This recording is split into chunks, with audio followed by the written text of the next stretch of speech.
देश में ओमिक्रॉन के मामले 150 के पार। महाराष्ट्र में 6, गुजरात में 4 नए मामले। दिल्ली में तेजी से बढ़ा संक्रमण। एमपी में सामने आए कोरोना के 15 नए केस। भोपाल में 5, इंदौर में 6। प्रदेश में 181 एक्टिव केसेस। छत्तीसगढ़ में कोरोना के 21 नए मामले। रायपुर में 9, राजगढ़ में 5 नए केस। प्रदेश में 332 एक्टिव केस। छत्तीसगढ़ के 10 जिलों के 15 नगरीय निकायों में आज होगा मतदान। सुबह 8 से लेकर शाम को 5 बजे तक 387 वार्ड्स में डाले जाएंगे वोट। एमपी में पंचायत चुनावों के पहले और दूसरे चरण के लिए नामांकन की आखिरी तारीख आज 6 जनवरी और 28 जनवरी को होगा मतदान। आज से शुरू होगा एमपी विधानसभा का शीतकालीन सत्र। दिवंगत सदस्यों को दी जाएगी श्रद्धांजलि। मध्य प्रदेश विधानसभा के शीत सत्र के लिए तैयार दोनों सियासी दल। कमलनाथ के बंगले पर बनी सरकार को घेरने की रणनीति। छत्तीसगढ़ के स्व सहायता समूहों और गौठानों को आज मिलेगा तोहफा। सीएम बघेल दोपहर 12 बजे जारी करेंगे राशि।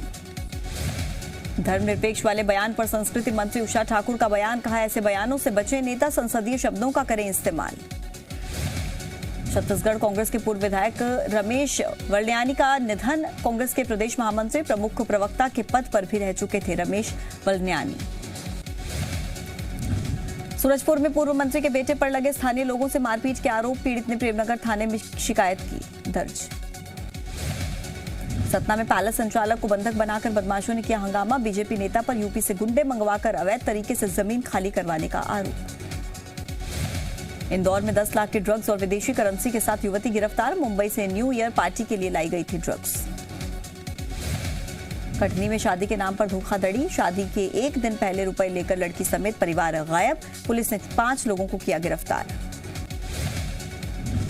सरगुजा में बहन की हत्या के आरोप में भाई गिरफ्तार। घर देर से आने पर हुए विवाद में दिया था वारदात को अंजाम। पीएम रिपोर्ट में हुआ हत्या का खुलासा। रायसेन में आग ताप रहे 2 दोस्तों में मामूली बात को लेकर विवाद। झड़प के दौरान अलाव में गिरने से बुरी तरह झुलसा युवक। अस्पताल में इलाज जारी। रायसेन में नर्मदा नदी में पलटी नाव। नाव में एक ही परिवार के 9 लोग थे सवार। हादसे में 3 की मौत। दुर्ग में दबंगों ने परिवार पर किया जानलेवा हमला। घर में घुसकर परिवार के लोगों से की मारपीट। बदमाशों ने महिलाओं पर बरसाए लाठी डंडे।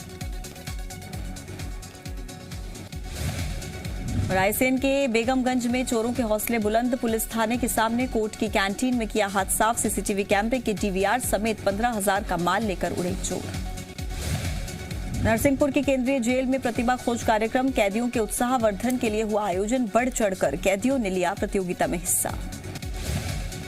अनूपपुर में गाजे बाजे के साथ निकली जागरूकता रैली। एसडीएम और प्रशासनिक अधिकारियों ने लोगों से की वैक्सीन लगवाने की अपील। दत्तात्रेय जयंती पर राजगढ़ में भव्य चल रहा समारोह। देश भर से जुटे साधु संत। अलग अलग अखाड़ों के साधु संतों ने दिखाए एक से बढ़कर एक करतब। मध्य प्रदेश में सर्दी का कहर। अगले 3 दिनों तक चंबल समेत कई जिलों में पाला पड़ने की आशंका। 25 दिसंबर के बाद ठंड और बढ़ने के आसार। आज निलंबित सांसदों से मुलाकात करेंगे पीयूष गोयल। सीपीआईएम ने जताई नाराजगी। कहा, सिर्फ 4 दलों को बुलाना ठीक नहीं। जम्मू कश्मीर के परिसीमन को लेकर आज अहम बैठक। नेशनल कॉन्फ्रेंस में होंगी शामिल। महबूबा मुफ्ती ने बताया बीजेपी का आयोग।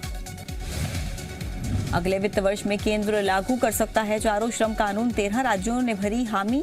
टेक होम सैलरी और पीएफ स्ट्रक्चर में बदलाव संभव। जम्मू कश्मीर में बिजली संकट गहराया। हड़ताल पर 20,000 कर्मचारी। 48 घंटे में कई इलाकों में ब्लैकआउट। लेनी पड़ी सेना की मदद। आज यूपी दौरे पर नितिन गडकरी। जौनपुर मिर्जापुर में करेंगे 4 नेशनल हाईवे प्रोजेक्ट्स का उद्घाटन। सीएम योगी भी रहेंगे मौजूद। किदाम्बी श्रीकांत ने रचा इतिहास। वर्ल्ड बैडमिंटन चैंपियनशिप में जीता सिल्वर। बने पहले भारतीय पुरुष खिलाड़ी। क्रिकेटर ऋषभ पंत बने उत्तराखंड के ब्रांड एम्बेसडर। सीएम धामी ने दी जानकारी। फोन करके दी ऋषभ पंत को बधाई।